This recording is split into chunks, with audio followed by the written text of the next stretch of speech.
Break के बाद एक बार फिर से आपका इस्तकबाल है दुनिया जहां से निराले टीवी शो हिंदुस्तान हमारा में। अब बारी है हम वतन पेश करने की। आज के हम वतन में हम हिंदी अदब की जानी मानी मैगजीन हंस के कंसल्टिंग एडिटर और मशहूर अफसाना निगार संजीव से आपको रूबरू करा रहे हैं।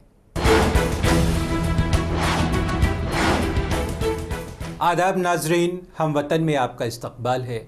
आज हमारे साथ इस स्टूडियो में मौजूद हैं मुल्क के अजीम अफसाना निगार संजीव, जो फिलवक्त महात्मा गांधी इंटरनेशनल हिंदी यूनिवर्सिटी वर्धा में राइटर इन रेजिडेंस हैं।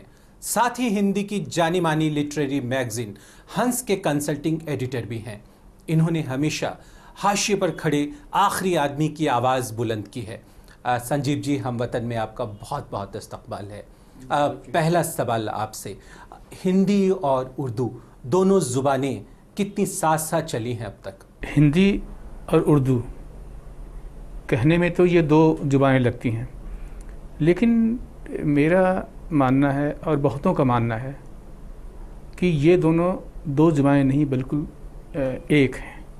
जैसे गंगा में यमुना मिलती है, यमुना में गंगा मिलती है, दोनों मिलकर एक बन जाती हैं। इसलिए हिंदुस्तान की धरती पर ये दोनों ज़ुबानें एक ज़ुबान है, हिंदुस्तानी। संजीव जी, कबीर ने कहा मेरी बोली पूर्वी मुँह को लखे न कोई, मुँह को तो वाही लखे जो धुर पूरब का होए। क्या मायने हैं इसके? कबीर तो बहुत खुले दिमाग के थे।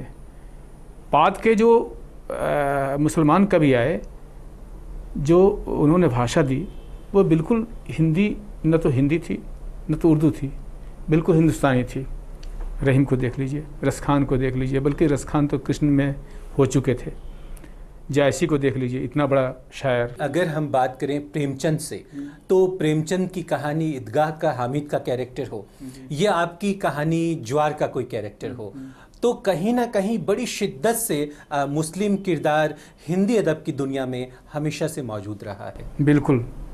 गंगा यमुनी सभ्यता की बात हम करते हैं, संस्कृत की बात करते हैं, वो उसका एक बीज रूप जो है वो हम प्रेमचंद की कहानियों में देखते हैं। बाद में कुर्रतुल हैदर या औलों में, यहाँ तक कि इस्मत चुगताई और मंटो की कहानियों तक में, यहाँ तक कि जोश मलिहाबादी की शायरी में, या बहुत सारे लोग हैं फिराक की शायरी में, ये सारी चीज़ें लगता है मिली जुली हैं। जब भी आपने मुस्लिम परिवेश और उस तहजीब की कहानियों को लिया, तो उनके किरदारों को कैसे आपने जीवंत किया? मेरी पढ़ाई लिखाई जो हुई ऐसे स्कूल में हुई जहाँ हिंदी भी थी, उर्दू भी थी।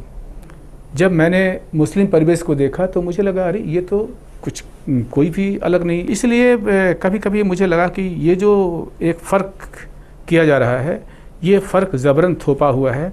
और इसलिए मेरी कहानियों में, मेरे अफसानों में, जब मैंने गुफा का आदमी लिखा तो मैंने किरदार मुसलमान रखा है और बाकी पात्र हिंदू रखे, और उसको उतनी ही बुलंदी और उतना ही मानवीय बनाया जितना कि कोई भी पात्र हो सकता है। तो मैंने अपनी तमाम कहानियों में उसकी उस खूबसूरती को ढूंढने की कोशिश की, लेकिन मैंने कहीं भी छुपाया नहीं। मेरे लिए जो पात्र अगर खलनायक है, अगर खलनायकी कर रहा है, तो चाहे वो मुसलमान हो चाहे हिंदू हो, मैंने कोई फ़र्क नहीं किया। इस तरह लैंग्वेज के स्तर पर मैंने कभी भी भाषा को उसके धर्म से, मजहब से जोड़कर नहीं देखा। तो क्या मजहब और ज़ुबानें दोनों साथ साथ चला करती हैं? कुछ दूर तक साथ साथ चलती हैं। इसको अगर कोई कह दे कि नहीं चलती हैं तो मैं नहीं मानता है, क्योंकि वहाँ से वर्ड्स आते हैं, शब्द आते हैं, उनकी पूरी भंगिमा आती है, संस्कार आते हैं, उनको कैसे आप अलग कर देंगे? आपकी कहानियाँ कभी सोशल टेंशन पैदा नहीं करती? नहीं, सोशल टेंशन्स तो पैदा करती हैं, लेकिन वो एक्सप्लॉयटेशन के स्तर पर। किसी भी ढंग का एक्सप्लॉयटेशन एक आदमी अगर उसमें ज़मीर है तो बर्दाश्त नहीं कर सकता है। अगर हमको साथ साथ रहना है तो एक दूसरे की इज्जत करनी ही पड़ेगी। तो मैंने जब भी अपनी कहानियों में उन्हें चित्रित किया, मेरे पात्र जो मुस्लिम परिवेश के आए, वे टोटली, अगर उनका केवल ऊपर का लिबास बदल दिया जाए तो वे हिंदू हैं या मुसलमान हैं, कोई फ़र्क नहीं पड़ता है। संजीव जी, आप क्या मानते हैं, जो कहानियाँ होती है या उसके किरदार होते हैं, वो सामाजिक ताने बाने में फिट होना चाहिए या उससे कहीं आगे भी निकल सकता है? सामाजिक दायरे के बाहर या उसके अंदर इंसान तो इंसान होता है, उसके अंदर जो आग्रह होते हैं, उसकी जो कमियां होती हैं, खामियां होती हैं, वासनाएं होती हैं, ऐषणाएं होती हैं, तो सब की सब वही होती हैं। मैंने हारमोनी खोजी है और वो हारमोनी मैंने सीखी कुर्तुल एंड हैदर, वो इस मायने मेरे गुरु रही, इसमें चुगताई से इन दोनों से मैं मिल चुका हूँ। मेरा सौभाग्य है कि बिल्कुल मेरे बगल में वो कैसी मुलाकात थी, क्या खास बात हुई उसके अंदर? वो हिंदी कहानी के 100 साल पूरे हुए थे और इसमें ये दोनों महिलाएं मेरे बगल में थी। तो आपा ने हाँ सीधा मेरा ऐसे उठाया, बोले तेरा नाम तो बहुत हो गया है रे, लेकिन तू तो बहुत बच्चा है। और वो जो ये थी, क्या नाम है, कुर्तुल जी, वो तो सामने बैठी हुई थी, मैं उनको ठीक ठीक पहचान नहीं रहा था। वो मंद मंद मुस्कुरा रहे थे। मुझे लगता है कि वो खूबसूरत लम्हे थे जो मैंने जिए।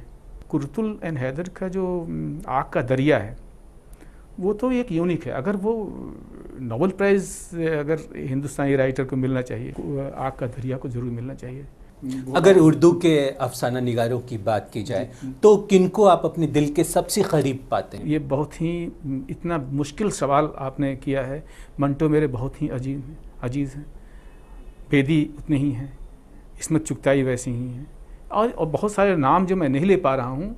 यहाँ तक अभी असगर वजहत, हाँ, रूहें उनकी कहानी जो ये हो गई है, क्या कहते हैं, जो वहाँ गुजरात में जो दंगे हुए तो रात को रूहें आती हैं मरे हुए इंसानों की जो मार दिए गए, कत्ल कर दिए गए।